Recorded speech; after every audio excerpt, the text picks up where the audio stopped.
Hello everyone, welcome to my channel. তোমরা সবাই কেমন আছো? আই হোপ তোমরা সবাই ভালো আছো আর আমিও আছি। তো মা আর আমি কিন্তু বাজারে যাচ্ছি। তো প্রচণ্ড বৃষ্টি আসছে।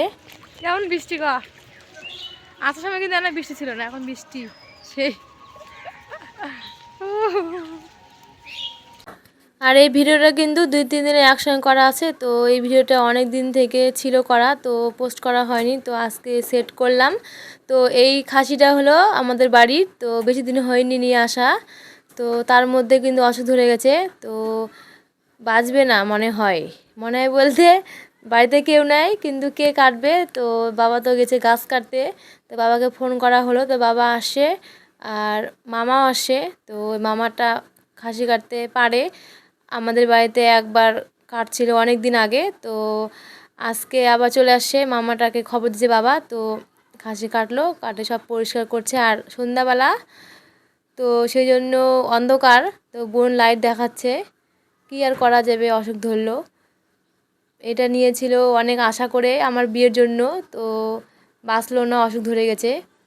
এই খাসিটা পরিষ্কার করতে করতে কিন্তু অনেকটা সন্ধ্যা হয়ে গেছে। তো আর এই টাইমে তো আর বিক্রি করা যাবে না, তো বাড়িতে খেতে হবে। তো অতগুলো আর খাওয়া যায়?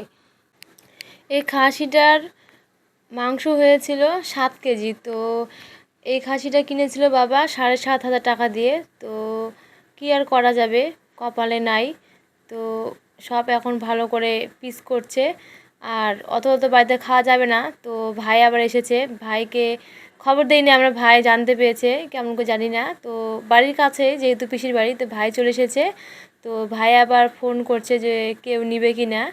তো বিক্রি হয়েছিল 3 কেজির মতো। আর বাড়িতে সব রান্না করেছিলাম। আর এখানে কিন্তু গাছ কাটা লেবার সবাই চলে এসেছে। তো ওরাও একটু নিয়ে যাবে সেই জন্য। তো তারপরে তো সব কমপ্লিট। এই যে দাঁড়িপাল্লা দিয়ে মাখছে আমার ভাই। মাংসগুলো কিন্তু একটু জাল দিয়ে ফ্রিজে রেখে দিয়েছিল, রাত্রেবেলা রান্না হয়েছিল অল্প আর রেখে দিয়েছিল। আর তারপরের দিন কিন্তু রান্না হয়েছে লাল লাল খাসির মাংস। বাড়ির গাছের আম তো মা শুকাতে দিবে, তো সেই জন্য কেটে লবণ হলুদ দিয়ে দিচ্ছে। আর এদিকে কিন্তু আমি ফুলকো ফুলকো লুচি তৈরি করেছি নিজের হাতে, ফার্স্ট টাইম। আর ঘুগনি। তো ভিডিওটা এখান থেকে এন্ড করছি। ভালো